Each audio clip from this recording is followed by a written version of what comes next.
Após uma breve motivação, o conteúdo da aula será composto por definições e proposições a respeito de segmentos orientados, equipolência e vetores. No nosso cotidiano, muitas vezes necessitamos de utilizar informações numéricas.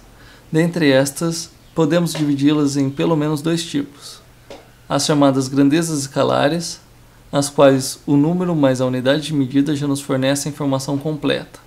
Por exemplo, quando eu digo que peso 80 kg, já estou passando toda a informação sobre a quantidade de massa do meu corpo. Portanto, a massa é uma grandeza escalar. Outro exemplo de grandeza escalar é quando eu vejo um preço numa etiqueta. Esse preço já me traz toda a informação sobre o valor de determinado produto. Outras grandezas escalares comumente usadas são a área e o comprimento. O segundo tipo de grandeza é a chamada grandeza vetorial, ou seja, além do número, é preciso que se passe a informação de direção e sentido para que sua compreensão esteja completa. Por exemplo, quando eu digo que viajei de São Paulo ao Rio de Janeiro a 120 km por hora, estou lhe informando a intensidade de minha velocidade, isto é, 120 km por hora. Mas também estou lhe informando a direção dessa velocidade, isto é, direção São Paulo, Rio de Janeiro, e mesmo sentido, São Paulo, Rio de Janeiro. Se eu estivesse me deslocando no sentido contrário, eu estaria na mesma direção, São Paulo, Rio de Janeiro, mas o meu sentido seria Rio de Janeiro, São Paulo. Portanto, velocidade é uma grandeza vetorial, porque ela tem uma intensidade, que será chamada de módulo do vetor, e ela tem uma direção e sentido. Outros exemplos de grandezas vetoriais comumente usadas na física são a força e a aceleração. Espero que tenha ficado claro, segundo os exemplos, que na prática uma grandeza vetorial é basicamente representado como uma flecha. Agora vamos abstrair esses conceitos e matematizá-los. Boa parte desses conceitos são intuitivos, então vamos para as definições. Vamos primeiramente definir o que é um segmento orientado. Dado um par ordenado AB de pontos no espaço, o segmento orientado AB tem sua origem em A e extremidade em B. Note que o segmento orientado BA é diferente de AB, pois seu sentido é contrário ao primeiro. No entanto, tem mesmo comprimento e mesma direção. Um segmento orientado nulo é dado por um par ordenado onde sua origem coincide com sua extremidade, ou seja, é um segmento com comprimento nulo.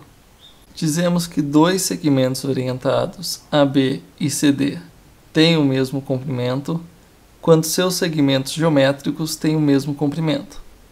Observe que segmentos geométricos são apenas as linhas que ligam os dois pontos, isto é, um segmento não orientado. Dizemos que dois segmentos orientados são paralelos quando estes têm a mesma direção, independente dos sentidos. Segmentos orientados são colineares quando estão sobre a mesma linha, sendo um caso específico de segmento paralelo. Suponhamos que os segmentos orientados AB e CD são paralelos e distintos, não colineares. Eles apresentam o mesmo sentido quando os segmentos geométricos AC e BD têm intersecção vazia. Em outras palavras, quando elas não se cruzam. Os segmentos orientados AB e CD apresentam sentidos contrários quando os segmentos geométricos AC e BD têm intersecção cheia, ou seja, quando elas se cruzam. Note que os segmentos orientados azuis ou ligam a origem de um segmento orientado à origem do segundo, ou ligam suas extremidades. Origens, extremidades. Para avaliar dessa mesma maneira segmentos orientados colineares, é preciso usar um terceiro segmento orientado, vide figura 1.3, página 3 do livro-texto, disponível para download na descrição. Vamos agora para as definições de equipolência. Dois segmentos orientados são equipolentes quando apresentam o mesmo comprimento, mesma direção e mesmo sentido, ou quando ambos são nulos. A representação é dada por este sinal. Assim, quando eu digo que AB é equipolente a CD, isso significa que ambos têm o mesmo comprimento, direção e sentido. No entanto, AB não é equivalente a BA, pois seus sentidos são contrários. Equipolência é uma relação de equivalência. Segue assim algumas propriedades para quaisquer que sejam segmentos orientados AB, CD e EF. Todo segmento orientado é equipolente a ele mesmo. Para isso, dá-se o nome de propriedade reflexiva. Se o segmento orientado AB é equipolente ao segmento orientado CD, então CD é equipolente a AB. Para essa proposição, dá-se o nome de propriedade simétrica. Se AB é equipolente a CD e CD é equivalente a EF, então AB é equivalente a EF, sendo essa propriedade chamada de transitiva. Dado o segmento orientado a B e um ponto C, existe apenas um único ponto D, tal que AB é equivalente a CD. Nota-se que isso é verdade, visto que se D estivesse em qualquer outra posição do espaço, AB e CD ou não seriam do mesmo comprimento, ou da mesma direção, ou do mesmo sentido, ou tudo isso junto. A segunda proposição diz que sempre que AB é equivalente a CD, os segmentos orientados AC e BD serão equivalentes também. Vejamos o caso em que esses pontos formam um paralelogramo. AB é equivalente a CD e, consequentemente, AC é equivalente a BD. Essa proposição também é válida para os segmentos CA e DB. Vejamos agora o caso em que os pontos A, B, C e D são colineares. AB é equivalente a CD, então AC é equivalente a BD. Para o conjunto de todos os segmentos orientados equivalentes a AB, é dado o nome de classe de equivalência, onde o segmento orientado a B é seu representante. O conjunto é composto por infinitos segmentos orientados no espaço. Devido às propriedades de simetria e transitiva, qualquer segmento orientado pertencente a uma classe de equivalência é seu representante. Assim, pertencer à classe é ser seu representante. Isso implica que cada segmento orientado só pode representar uma única classe de equivalência. Finalmente chegamos em vetores e sinto informar que essa parte parecerá uma repetição de tudo o que falamos até agora. Tentarei ser breve. Vetor é definido como classe de equivalência. Portanto, tem como característica comprimento, direção e sentido. Também pode ser representado por uma flecha sem posição fixa no espaço.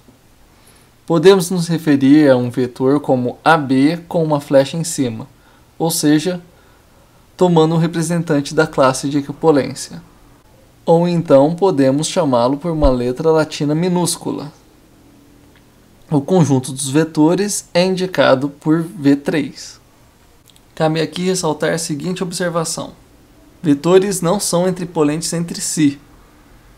Equipolência é uma característica de segmentos orientados, e vetores são classes de equipolência.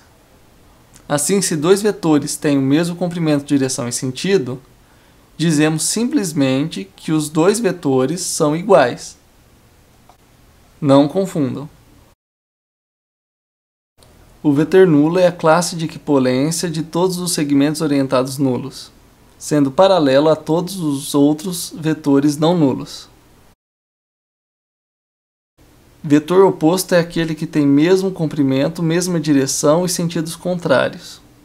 Por exemplo, o vetor -A aponta para o sentido contrário do vetor A. Em outra representação, o vetor BA é contrário ao vetor AB. Note que o sinal de menos inverte o sentido do vetor. Assim, podemos dizer que -AB é igual a BA. Norma ou módulo de um vetor é seu comprimento.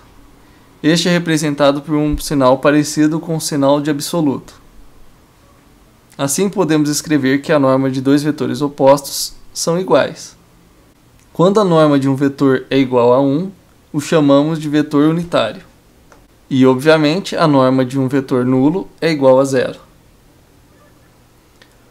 Todas as proposições referentes a vetores são demonstradas utilizando segmentos orientados, representantes desses vetores.